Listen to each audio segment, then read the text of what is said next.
What was your family's most creative punishment? My father believed that women who misbehaved needed to lose a tooth for every offense. By the time I turned 18, my mother was missing half her mouth and my older sister could barely chew solid food anymore. Dad kept the pliers in a special wooden box on the mantle like they were something to be proud of. He'd inherited them from his father, who'd inherited them from his father before that. 4 generations of keeping our women in line, he'd say, while polishing the metal until it gleamed. My brothers would nod along like this was completely normal, while us girls stayed silent because speaking up counted as misbehavior. The rules for what counted as misbehavior changed depending on Dad's mood. Burning dinner was always 1 tooth. Talking back was 2 teeth. Looking at him wrong when he was drunk could be 3 teeth depending on how drunk he was. Mom had lost her first tooth on their wedding night for crying too loudly. She'd lost 6 more over the years for various infractions like asking for grocery money or suggesting they visit her parents for Christmas. My sister Claire lost her first tooth at 13 for wearing lipstick she'd gotten from a friend at school. Dad had spotted the faint pink residue even after she'd tried to wipe it off in the bathroom. He'd called all of us into the living room for the ceremony like he always did. My brothers held her arms while Dad got his pliers, and Mom just stood there with tears rolling down her face, because crying silently wasn't considered misbehavior, but trying to intervene was worth at least 2 teeth.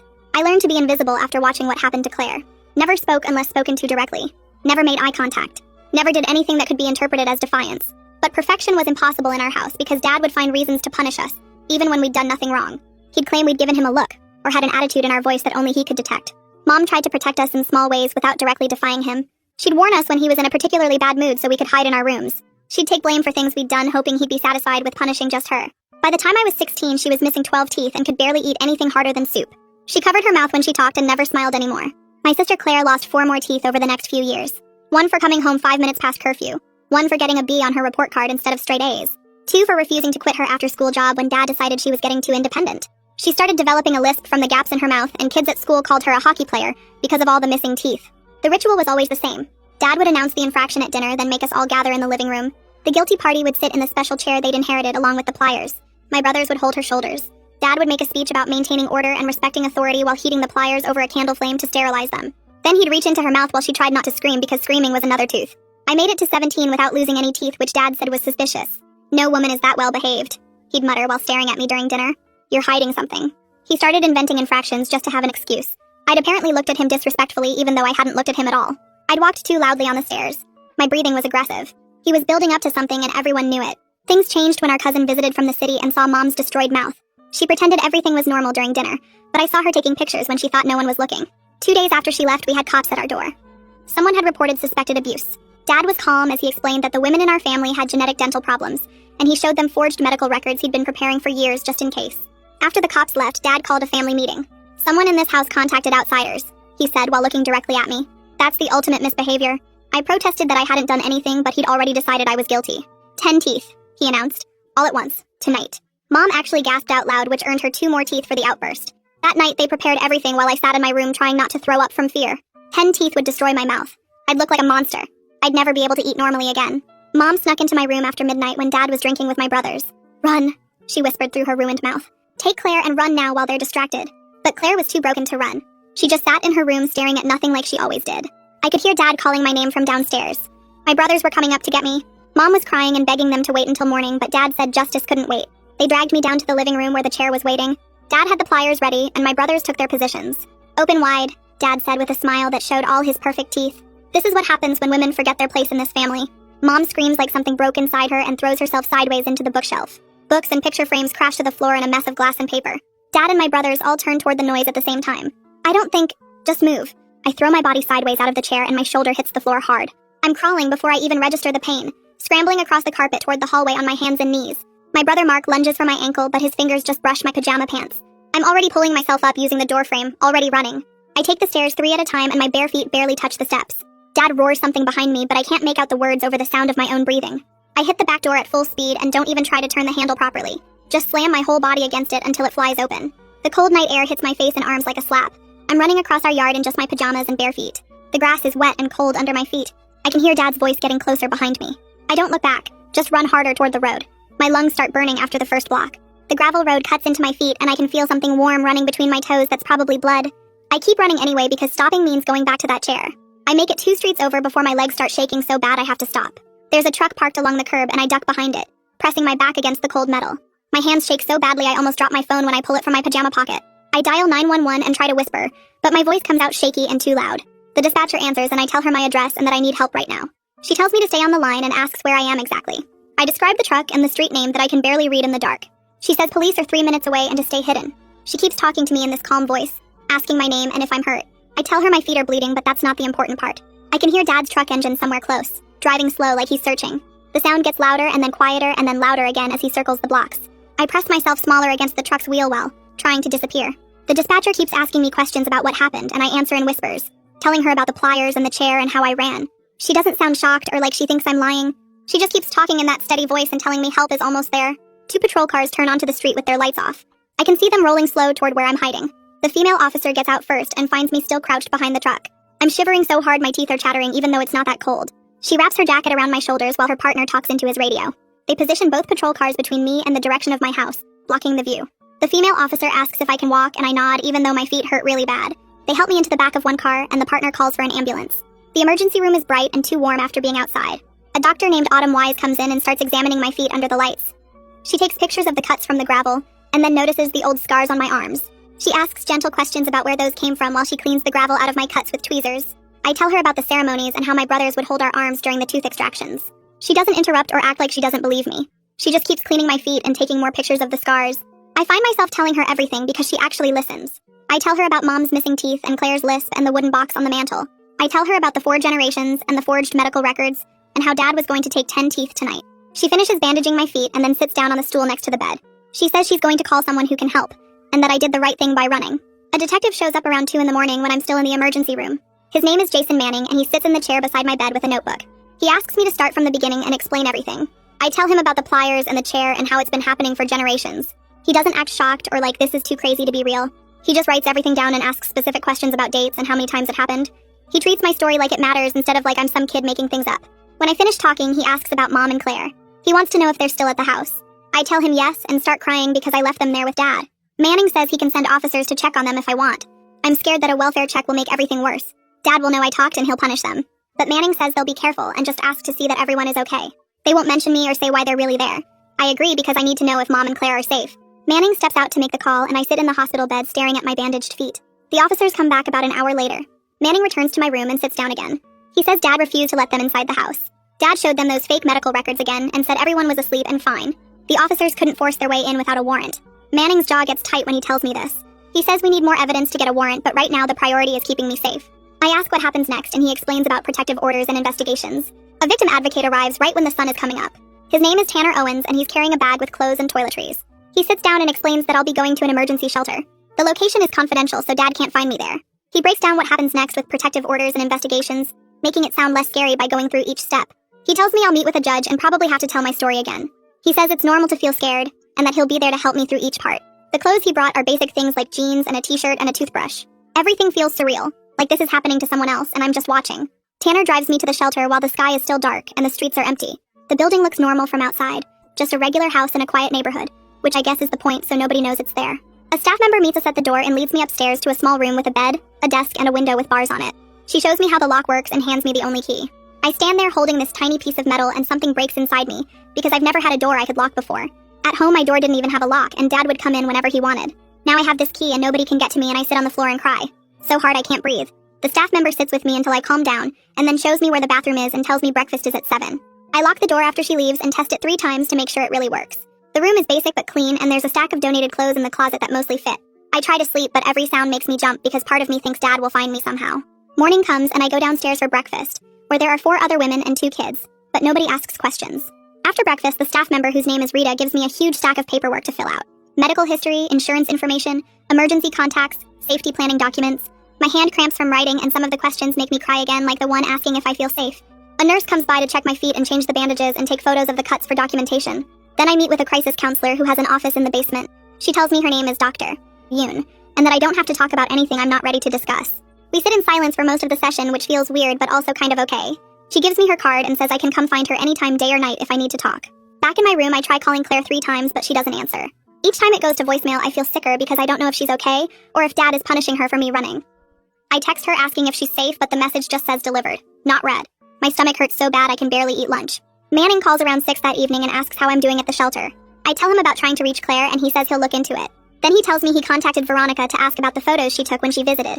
I feel guilty dragging her into this, but Manning says she's the one who reported the abuse in the first place, so she's already involved. He asks if I'm okay with him using those photos as evidence, and I say yes because we need proof. Veronica calls Manning back within an hour and says she's sending everything she has. Manning calls me again to say the photos are coming through and there are dozens of them. Veronica took pictures of Mom's mouth from every angle during her visit 2 weeks ago, and they all have timestamps.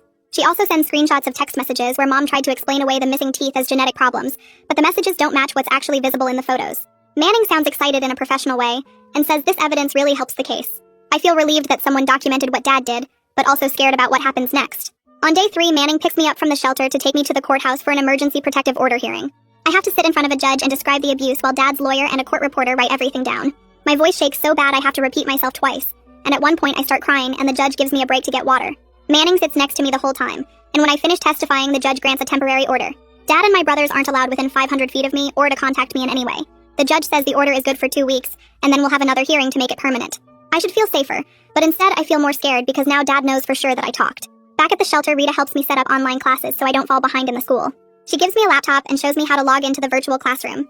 Having homework feels almost normal, and I spend the afternoon working on algebra problems, which is easier than thinking about everything else. My English teacher sends an email saying she noticed I've been absent and asking if everything is okay. I don't know how to respond, so I just tell her I'm safe now and working on catching up. Her response says she's glad I'm safe and that she's here if I need anything. It makes me realize she probably saw signs that something was wrong but didn't know how to help. Manning comes back on day 5 with news about interviewing neighbors. He talked to the family next door and the couple across the street. Both of them admitted they heard screaming from our house over the years during what they called family discipline. They said they never called anyone because Dad's family has lived here for generations, and people don't interfere in family business. Manning looks frustrated when he tells me this and says that attitude is exactly why abuse continues. But their statements help build the case even if they should have done something sooner. Between day 5 and day 8, I try calling Claire every day, but she never answers. Then finally I get a text from her that just says I'm scared. I try calling immediately, but Dad answers her phone. He doesn't say anything, just breathes into the phone for a few seconds, and then hangs up. My hands are shaking when I call Manning to tell him what happened. He says this gives him cause to request another welfare check with more authority, and possibly get Child Protective Services involved. He tells me not to try calling Claire again because it might make things worse. On day 8, Veronica drives 3 hours from the city to visit me at the shelter. She brings her parents, who are my Aunt Haley and Uncle Gerard. I haven't seen them in years because Dad didn't like us having contact with Mom's side of the family. They hug me carefully like I might break, and Aunt Haley cries while holding my face in her hands. Uncle Gerard keeps saying he's sorry they didn't know and didn't help sooner. Veronica tells me I can come stay with them in the city if I want, and that their door is always open. The offer makes me cry because I didn't know I had anywhere else to go. Manning shows up at the shelter that same afternoon to interview Veronica in person about what she observed during her visit. They sit in the common room while I wait upstairs, and afterward Manning comes to tell me what she said. Veronica described how Mom covered her mouth constantly when she talked and barely ate any solid food at dinner. She said she suspected something was wrong, but didn't realize how bad it was until she saw Mom's teeth up close. She's been feeling guilty for not acting sooner, even though Manning tells her she did the right thing by documenting everything and reporting it. Veronica took those photos because she knew nobody would believe the truth without proof, and now that proof might be what saves Mom and Claire. The next morning, Manning calls to say the prosecutor wants to meet with me. Her name is Sinead Hunter, and she arrives at the shelter 2 hours later carrying a thick file folder and a laptop bag. We sit in the same conference room where I gave my first statement, and she spreads photos across the table between us. Photos of Mom's mouth, photos of Claire's mouth, photos of the pliers and the chair that Manning took when he responded to my 911 call. Hunter explains they're building a case for aggravated assault and child abuse charges against Dad. She doesn't sugarcoat anything. The forged medical records make it harder because Dad's been planning his defense for years. But Veronica's photos and the neighbor statements are starting to create a pattern of evidence that contradicts his genetic disease story. She asks if I'm willing to testify in court if it comes to that. I tell her yes, even though the thought makes me want to throw up. 2 weeks after I ran, Manning gets a warrant to examine the pliers and the chair as potential evidence. He calls to tell me Dad's lawyer tried to block the search, claiming their family heirlooms protected as personal property. But the judge allowed it based on my testimony and the photographic evidence Veronica provided. Manning sounds excited in a way I haven't heard before. He says this could be the break they need. Crime scene technicians process the pliers and chair at the police lab. Manning meets me at the shelter 3 days later to explain what they found. Traces of blood and biological material on the pliers that match multiple DNA profiles. He needs samples from Mom and Claire to confirm, but this physical evidence is huge for the case. It proves the pliers were used on multiple people, which contradicts Dad's story about normal dental procedures. I ask how they'll get samples from Mom and Claire when they're still at the house. Manning says they're working on it. My first full therapy session happens that same week. The shelter has a therapist who comes twice a week, and I've been avoiding her because talking about everything feels impossible. But she sits down across from me in the small office and waits patiently until I start crying. I cry about leaving Mom and Claire behind, about running while they stayed in that house, about being safe while they're still in danger. The therapist lets me cry for a long time before she speaks. She explains that I didn't abandon them. I took the only action available to survive, and me surviving might ultimately help them too, because now there's a witness who escaped and can testify. Her words don't make the guilt disappear, but they make it slightly easier to breathe. Manning finally gets approval for a welfare check that involves a social worker instead of just patrol officers. He calls me right after they visit the house. They found Claire unresponsive and dissociated in her room. She wouldn't speak or make eye contact. The social worker determined she needs immediate mental health evaluation and called for an ambulance to transport her to a psychiatric facility. I'm relieved she's getting help, but terrified about what Dad did to her after I left. Mom gets interviewed separately during the same welfare check. Manning says she initially stuck to Dad's story about genetic dental problems and normal family discipline. But when the social worker told her Claire was hospitalized and that I was safe at an undisclosed location, Mom broke down completely. She admitted to years of abuse, described the extraction rituals, showed them her destroyed mouth, but she's terrified of the consequences of speaking up. She told them Dad will kill her if she testifies against him. Manning asks if I want to talk to Mom, but I'm not ready yet. Hunter arranges for Mom to meet with a domestic violence specialist who works with the prosecutor's office. The specialist visits Mom at the house when Dad is at work. She explains safety planning and legal protections available to abuse victims. Mom is resistant at first. Years of conditioning make her believe she deserves the abuse or that leaving is impossible. But the specialist doesn't push. She just provides information and a phone number Mom can call anytime, day or night. Manning tells me this is progress even though it doesn't feel like much. 3 weeks after my escape, Claire gets released from psychiatric hold. But she doesn't go back to Dad's house. Manning arranged for her to be placed in a therapeutic group home that specializes in trauma recovery. He calls to tell me she's stable but not ready to talk about the abuse yet. Pushing her could set back her recovery. I ask when I can see her and he says soon. The group home allows supervised visits after Claire settles in. I visit Claire 5 days later with a staff member sitting nearby in the common room. Claire looks smaller than I remember. Her hair is pulled back in a messy ponytail and she's wearing sweatpants and a t-shirt that's too big for her. We sit together on a couch without talking much. She's on medication that makes her seem foggy and distant. But when I tell her I'm safe and living with Aunt Haley and Uncle Gerard, she squeezes my hand. It's a small gesture, but it feels like a connection we haven't had in years. I tell her I love her and she nods but doesn't say it back. The staff member says that's normal and not to take it personally. Manning interviews my brothers separately about the extraction rituals. He tells me their stories contradict each other in small ways that suggest they're not following a rehearsed script Dad prepared. One brother describes holding Mom's shoulders during a ceremony that happened in spring. The other brother says that same ceremony happened in fall. Small details that don't match up. Then one of my brothers admits something Manning didn't expect. He says he hated holding us down, but was afraid of becoming a target himself if he refused. Dad had threatened to extract his teeth too if he didn't participate in family discipline. Manning says this confession might be useful because it shows Dad used fear to control everyone in the house, not just the women. 2 days later, Manning calls to tell me Dad got arrested that morning at his work. The charges are assault and child endangerment based on the DNA evidence from the pliers and all the witness statements my brothers gave. His bail hearing is set for the next day, and Manning says the prosecutor is asking for a high amount because Dad has shown he's willing to use violence to control his family. I ask what happens if he makes bail, and Manning explains there will be a no-contact order that legally prevents him from coming near me or Mom or Claire. A piece of paper doesn't feel like much protection against someone who spent years pulling teeth out of people's mouths, but Manning says violating the order means immediate arrest. The bail gets set at $50,000, which sounds like a lot, but Dad's family has money from the farm they've owned for generations. Manning tells me not to worry because even if he posts bail, the no-contact order is serious and police will be watching. I want to believe him, but I've spent 17 years learning that rules don't apply to Dad the same way they apply to everyone else. The next morning, I wake up to staff members rushing around the shelter looking stressed and angry. Someone spray-painted liar in huge red letters across the front wall during the night. The shelter director pulls me aside to show me security footage on her computer, and there's a truck that looks exactly like the one my oldest brother drives circling the block 3 times before someone gets out wearing a hoodie. You can't see their face, but the way they walk reminds me of my brother, and my stomach drops because it means they know where I am. The director says they're moving me to a different shelter across town as a safety measure, and I need to pack my stuff right away. I'm so tired of being disrupted and moved around like I'm the one who did something wrong. This is the 3rd place I've stayed in 4 weeks, and I barely remember what it feels like to sleep in the same bed 2 nights in a row. The new shelter is smaller and older with peeling paint in the hallways, but the room has a window that actually opens, which the last place didn't have. Manning comes by that afternoon to check on me and brings news about a forensic dentist who examined all the photographs Veronica took of Mom's mouth, plus some pictures the hospital took of Claire during her psychiatric evaluation. The dentist wrote a detailed report explaining that the damage to their teeth is consistent with traumatic extraction using pliers or similar tools. He specifically noted the fracture patterns and tissue damage that you don't see with normal tooth loss or genetic conditions. Manning says this expert testimony will counter Dad's forged medical records because you can't fake the physical evidence of trauma. The report describes force marks on the surrounding bone structure and damage to the jaw that happens when teeth are pulled without proper technique. Reading the clinical descriptions of what Dad did to Mom and Claire makes me feel sick, but also validated because someone with credentials is finally saying this wasn't normal dental problems. 3 days after the expert report gets filed, Mom calls Manning and says she's ready to give a formal statement. He arranges for me to listen on speakerphone from his office while she talks to him, and a stenographer who types everything. Mom's voice sounds flat and distant like she's reading someone else's story instead of her own, but she gets through the whole thing without stopping. She describes losing her first tooth on her wedding night because she cried too loud when Dad hurt her. She lists every extraction after that with dates and reasons, and her voice never changes tone even when she's talking about the worst ones. The stenographer's fingers fly across the keys, making clicking sounds that fill the silence between Mom's sentences. She talks for almost 2 hours covering 18 years of abuse, and when she finishes, Manning thanks her and tells her she did great. After the call ends, he looks at me and says, "Mom's statement combined with the expert testimony and the physical evidence makes a strong case."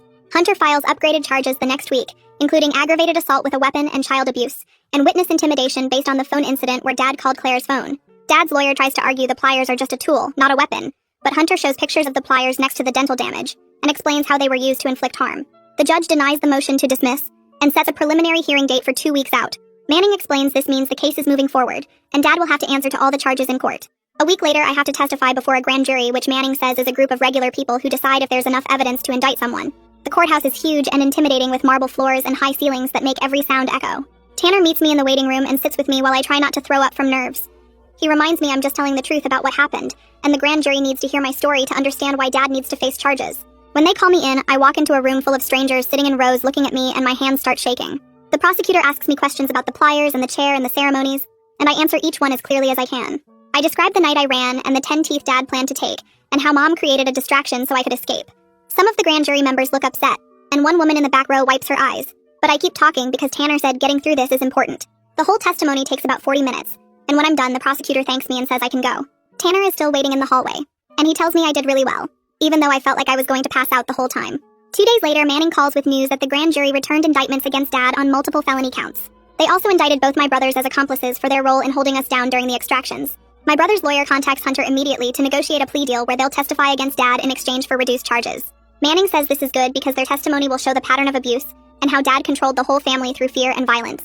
Claire's therapist calls me that same afternoon to say Claire had a major setback after learning about the indictments. She stopped eating 3 days ago and keeps saying Dad is going to kill her for talking to the police even though he's in jail and can't get to her. The therapist and staff are working with her around the clock trying to help her understand the legal system is protecting her, not punishing her. They're using medication to help with her anxiety, and slowly she's starting to eat small amounts of food again. Hearing about Claire's setback makes me feel guilty for starting this whole process, even though I know rationally that running away was the only choice I had. Manning arranges for Aunt Haley and Uncle Gerard to take me in since the shelter is only meant for short-term stays. They drive down to pick me up and help me pack my few belongings into their car. The drive to the city takes 2 hours, and I watch the rural landscape turn into suburbs and then tall buildings. Their house is in a quiet neighborhood with sidewalks and streetlights and other houses close by, which feels strange after growing up isolated. They set me up in their spare bedroom and tell me to make myself at home, but I don't know how to relax in a space that feels this safe. The anonymity of the city is weird after years of living in a small town where everyone knew everyone. I catch myself looking over my shoulder when I walk to the corner store, even though nobody here knows who I am or what happened. Uncle Gerard helps me enroll in the local high school, and we meet with a counselor to figure out my credits. She pulls up my transcript on her computer and asks questions about what classes I've taken and what I still need to graduate. She doesn't ask why I transferred in the middle of the year, or make me explain my situation, which I appreciate more than sympathy would mean. We work out a schedule that will let me finish on time if I take an extra English class and do credit recovery for the weeks I missed. The counselor prints out my new schedule and a map of the school, and tells me to come find her if I need anything. Walking out of her office, I feel like maybe I can actually do this and have a normal senior year, even though nothing about my life is normal anymore. Manning calls me 2 days after I start at the new school to say Mom finally agreed to testify against Dad. She took an immunity deal in exchange for her full cooperation with the prosecution, and they're moving her into transitional housing with support services built in. The Victim Compensation Fund approved her application for dental reconstruction, which means she can start getting implants to replace the teeth Dad took over the years. Manning sounds pleased when he tells me this because Mom's testimony will be crucial for the case, and having her as a cooperative witness instead of a hostile one changes everything. He also mentions that one of my brothers accepted a plea deal that morning. The deal includes 3 years probation, mandatory therapy sessions twice a week, and testimony against Dad at trial. My other brother is still holding out and refusing to cooperate, but his lawyer keeps pressuring him because the evidence is strong, and going to trial as Dad's accomplice could mean actual prison time. Manning says the prosecutor is giving him another week to decide before they stop offering deals and proceed with full charges against both brothers. That night, I wake up at 3 in the morning soaking wet with sweat, because I dreamed I was back in the chair with Dad's hands reaching for my mouth. My heart pounds so hard I can feel it in my throat, and for a few seconds I don't know where I am. Aunt Haley must hear me moving around because she appears in my doorway wearing her bathrobe and asks if I'm okay without turning on the light. I tell her I had a bad dream, and she comes in and sits on the edge of my bed without saying anything else. She doesn't ask what the dream was about or try to make me talk through it. She just sits there in the dark, being present and solid and real, until my breathing slows down and the panic fades. This becomes our routine over the next few weeks because the nightmares come back several times a week, and she always hears me and always comes to sit until I'm calm again. Manning arranges a video call so I can talk to Claire after she gets discharged from the group home to a foster family that specializes in trauma recovery. When her face appears on the screen, she looks more present than I've seen her in years. Her eyes focus on me instead of staring through me at nothing, and when I tell her about my new school and how different the city is from home, she actually smiles. It's a small smile and it doesn't last long, but seeing any expression on her face besides blank emptiness makes me want to cry. She tells me the foster family has 2 other girls who've been through bad situations, and they all eat dinner together every night and nobody yells. Her therapist sits just off camera during our call but doesn't interrupt, and Claire seems comfortable enough to keep talking for 20 minutes about small normal things like the classes she's taking and a cat the foster family has. 4 months pass faster than I expected while I settle into the routine of school and therapy and living with Aunt Haley and Uncle Gerard. Then Manning calls to say Dad's trial date is set. and I need to come back to testify in person. Tanner drives up to the city to accompany me to the courthouse, and Hunter spends 3 hours preparing me for cross-examination in a conference room that smells like old coffee. She warns me that Dad's lawyer will try to make me look like a liar who invented everything for attention or to get back at Dad for normal discipline. She tells me to stay calm no matter what he says and just repeat the facts clearly without getting emotional or defensive. The morning I have to take the witness stand, I throw up twice before we even leave for the courthouse. Tanner stays close beside me as we walk through the metal detectors and up to the courtroom on the 3rd floor. Dad sits at the defense table in a suit I've never seen before, looking calm and almost respectable. When I walk to the witness stand, his eyes lock onto mine and I feel like I'm back in our living room about to sit in that chair. Hunter told me to focus on her face when I testify, so I force myself to look away from Dad and find her standing near the jury box. She asks me to state my name and age and then walks me through the night I ran, starting with Mom's warning and ending with hiding behind the truck. Dad's lawyer objects twice, but the judge overrules him both times. Then the defense lawyer stands up for cross-examination and suggests I'm making everything up because I was mad about normal house rules. He asks why I never told a teacher or called police before if things were really so bad. I don't get angry like he wants me to. I just explain calmly that speaking up was misbehavior worth 2 teeth, and I was too scared to risk it. He tries 3 more times to trip me up or make me contradict myself, but I stick to exactly what happened without adding or changing anything. Mom testifies after me and describes her wedding night in detail that makes 2 jurors look down at their hands. She explains how Dad heated the pliers over a candle and told her crying loudly was disrespectful to him. Her voice stays flat and emotionless like she's reading a grocery list, but when she opens her mouth to show the jury her destroyed teeth, several people shift in their seats. Dad's lawyer suggests she's lying to avoid criminal charges of her own for not protecting us, but her mouth is right there as evidence that speaks louder than any accusation he can make. The forensic dentist testifies next and brings enlarged photographs showing force marks on extracted teeth and trauma to surrounding tissue. He explains why the damage patterns couldn't possibly be caused by genetic disease or poor dental care, and points out specific indicators of violent extraction. One photograph shows a tooth root with visible tool marks, and the jury looks disturbed enough that the judge calls a brief recess. My brother, who took the plea deal, testifies about being 12 years old the first time Dad made him hold Mom's shoulders during an extraction. He cries on the stand while describing how Dad threatened to extract his teeth if he refused to help, and said real men protect family order. Watching him break down, I realized for the first time that he was a victim too, even though he hurt us. Dad controlled him through fear the same way he controlled Mom and Claire and me. That doesn't excuse what he did, but it makes me understand that Dad destroyed more than just our teeth. Claire provides her testimony through a video link from a private room at her foster home with her therapist sitting beside her just out of frame. She describes years of abuse in a voice so quiet the judge asks her twice to speak up. She's fragile but clear about specific incidents and dates. When Dad's lawyer tries to question her competency and suggests her mental health issues make her an unreliable witness, the judge shuts him down immediately and tells him to move on to his next question. Veronica takes the stand next and explains how she noticed Mom covering her mouth during dinner and barely touching her food.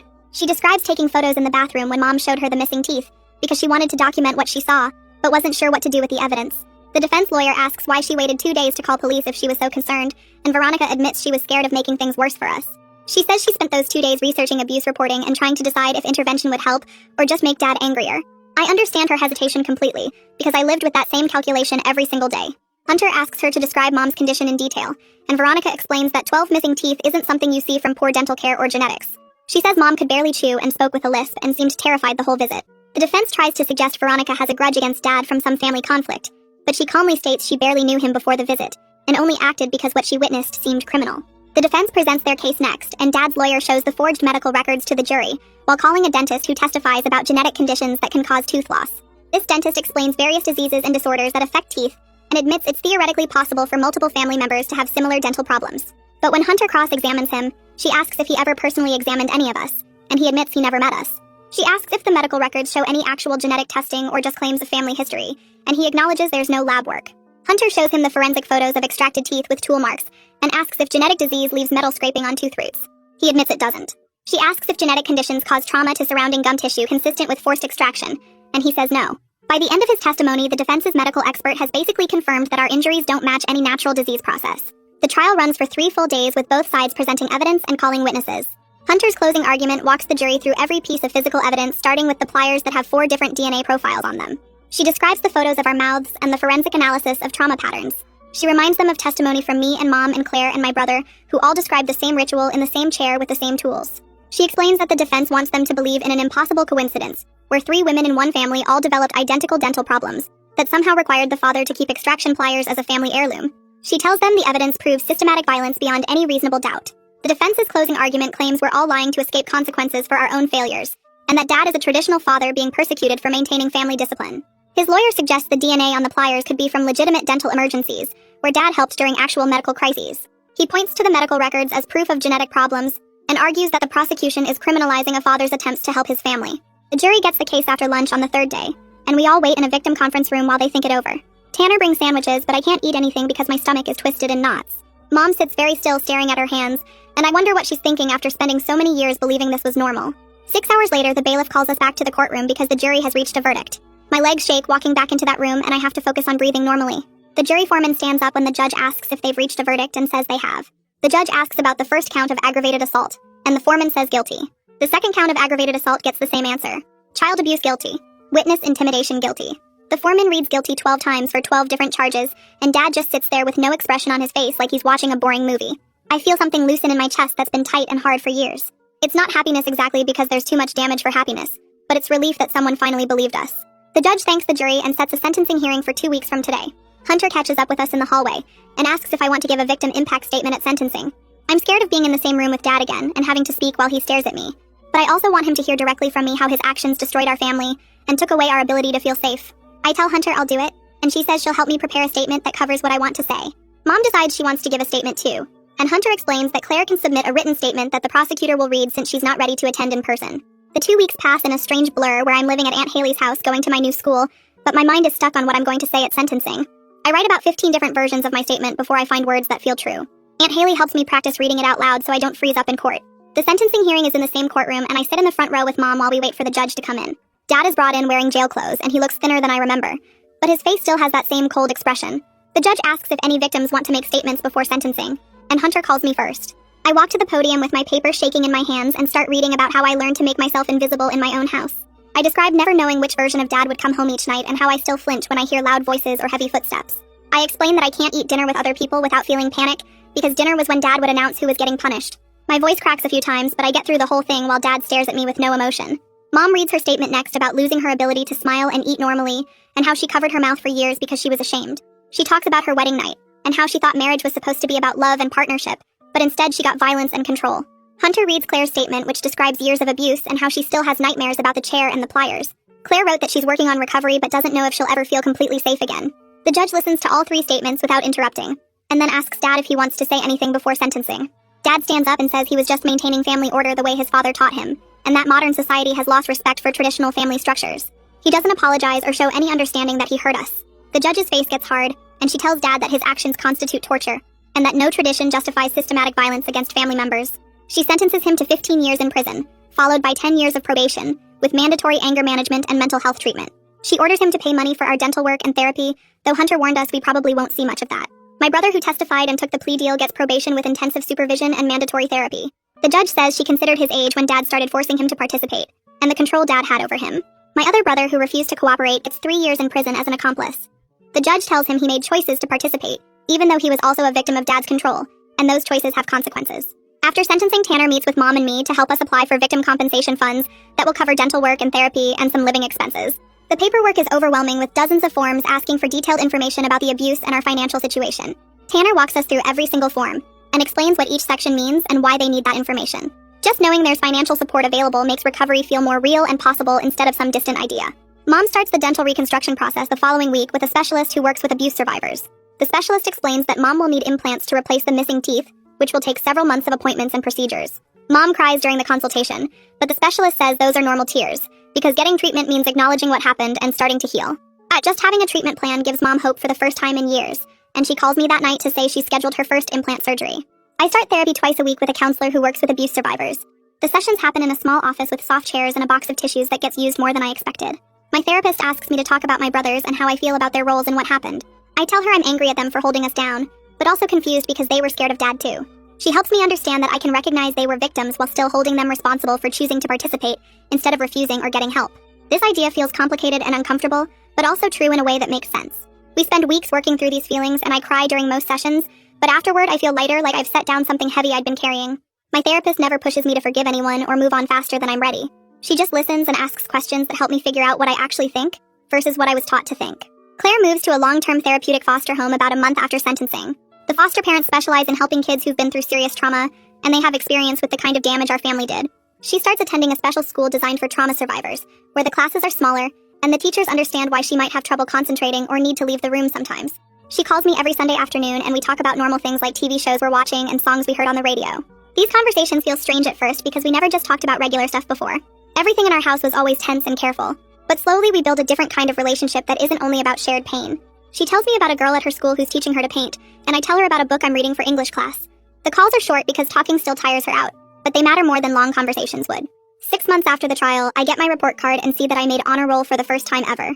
All A's and B's when I used to get C's and D's because I was too scared and tired to focus on schoolwork. Aunt Haley sees the grades and immediately says we're going out to celebrate.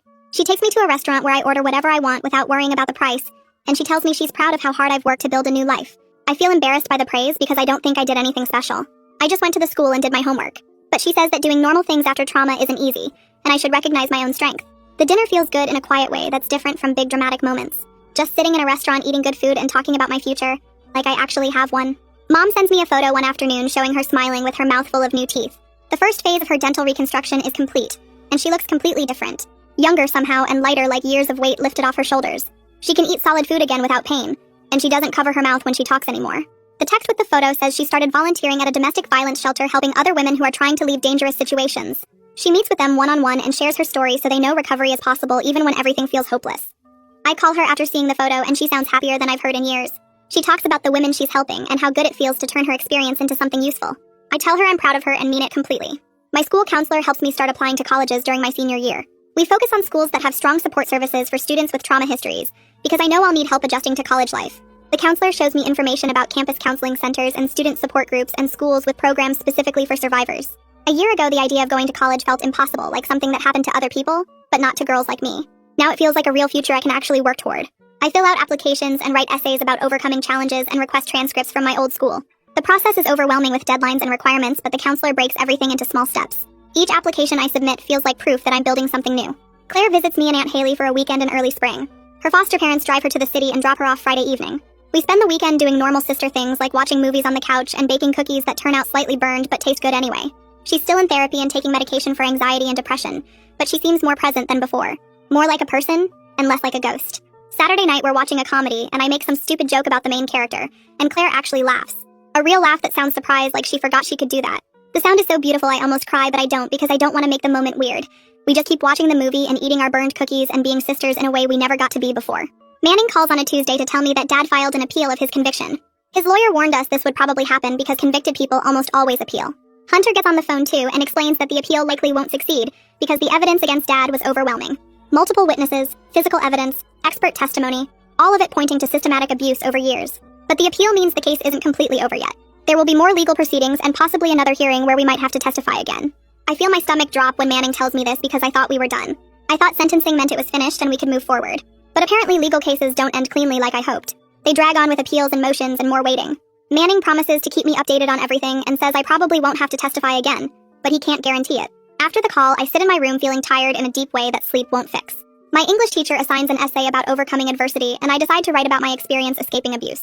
I don't use real names or identifying details, but I write about the fear and the running and the slow process of building a new life. The teacher reads it and asks if she can submit it to a writing contest for survivors.